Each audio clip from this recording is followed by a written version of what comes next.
Civ 6 has many different maps and civilizations for you to experiment with and explore, but like the prehistoric humans who ate the poisonous berries, I have swept through all the map combinations, done all the Civ 6 strategies so trash you'd think we were in the average Redditor's basement, or his mom's basement, same exact thing. In today's Civilization 6 video, I'll be showing you map Civ combinations that are so broken you would think League of Legends and Civ collabed and released their new champion, Babylonia. Like and subscribe if you do enjoy, comment down below any other strategies I might have missed, and let's get started. The first strat is Bull Moose Teddy on a New World map, with a map so impenetrable you would mistake it for the devoted Catholic you knew in high school. With all these mountains, you can stay out of any politics and wars like Switzerland throughout its history. Use Teddy's unique ability to get massive science from breathtaking tiles near mountains, which will be as abundant as anti-vaxxers in ICU beds. With a map as wet as I'll be when we finally get news of Civilization 7, you will get a lot of forests, which will give you the culture you need to be the first to spawn George Washington, Karl Marx, or Mussolini in your nation first. And even rainforests can just be chopped down like in our timeline, as they decrease appeal and you really don't want them as America. All of this gives Bull Moose Teddy everything he needs, breathtaking tiles near mountains and forests, with limited military spending required, which knowing America, they'll probably throw everything at the military anyway, as you focus on beating the Soviets in the space race again, Ligma Balls Khrushchev, or in getting the world to listen to your trap music and wear your AirPods. With more mountains, you will also have plenty of spots for amazing campuses, and you can use preserves to massively increase yields due to getting more appeal. Getting an early religion is also viable, as you will be in a position where you can get so much faith from the mountains that even the Pope would be jealous. All of this will leave you in a position where you'll have more culture and science than the crack Japan was smoking when they thought Pearl Harbor was a great idea. Finally, the national parks you get will only increase your appeal, as America gets +1 appeal in all tiles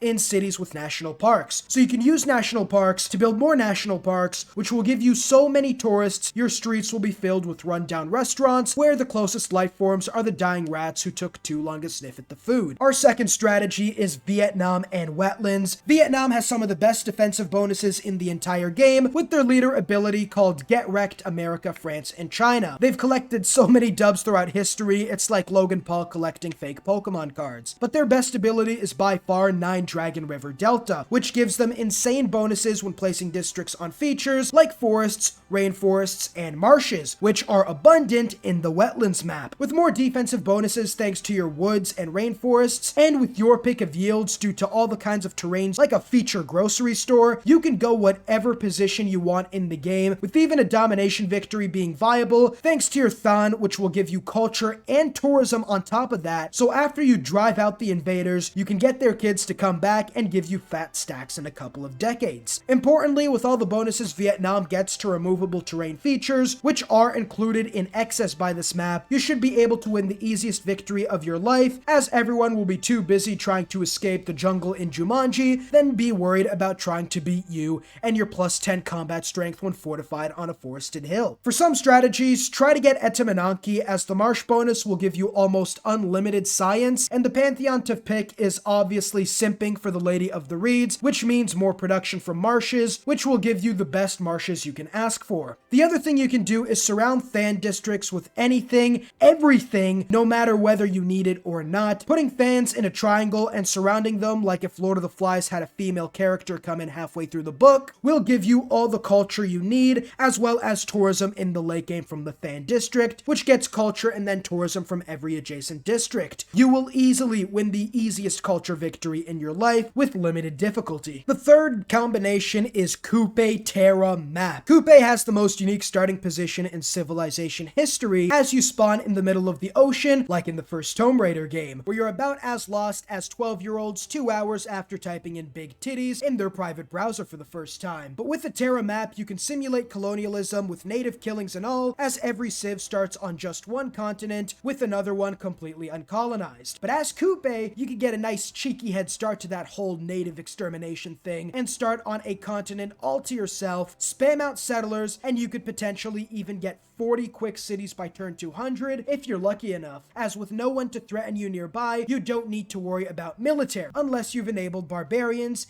in which case good luck. Barbs on a map where you're all alone is like walking through Chicago while holding 2 see-through duffel bags of Benjamins. It's not a matter of if, it's a matter of when. Barbarians in this game build stronger army than all the players for some reason, and with you facing the onslaught without anyone else nearby to help, unless you spam your continent full of city-states, which kind of defeats the purpose of a Terra map, you're done, alright? You're just done. But assuming you pause barbarians like moms want us to do with online games, you get so much room to expand and no threats whatsoever that you set yourself up for prime real estate position by pumping out settlers like Genghis Khan pumped out babies.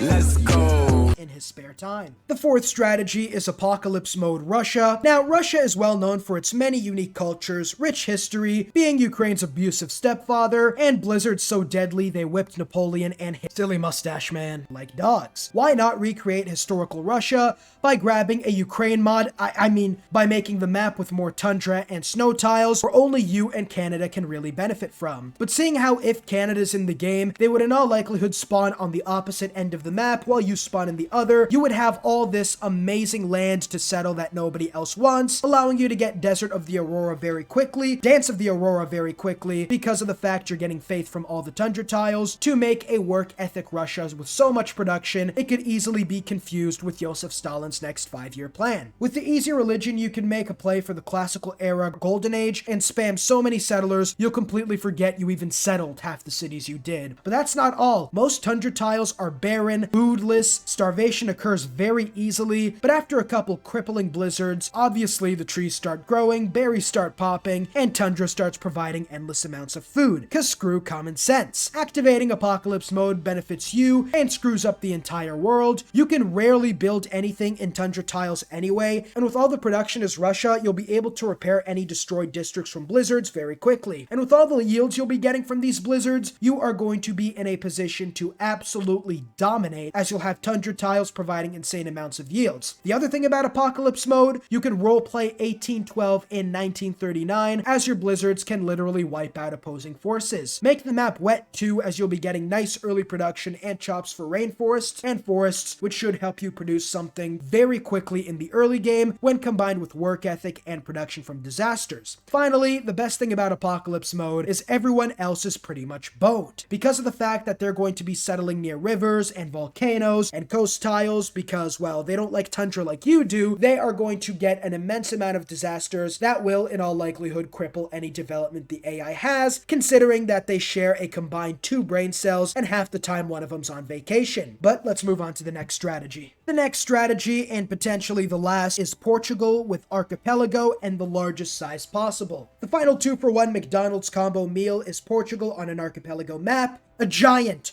archipelago map.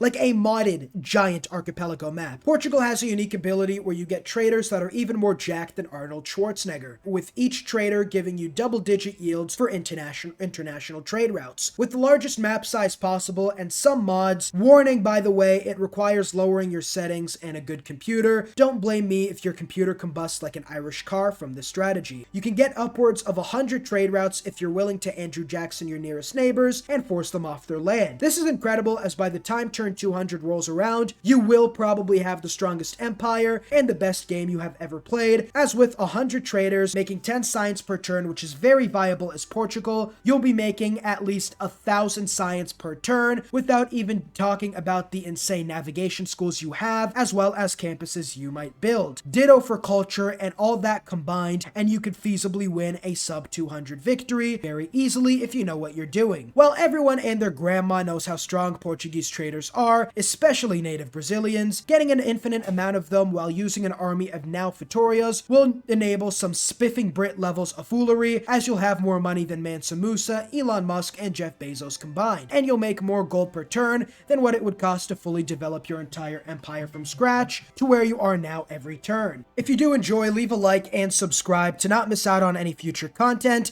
and I'll see you all in the next video. Peace.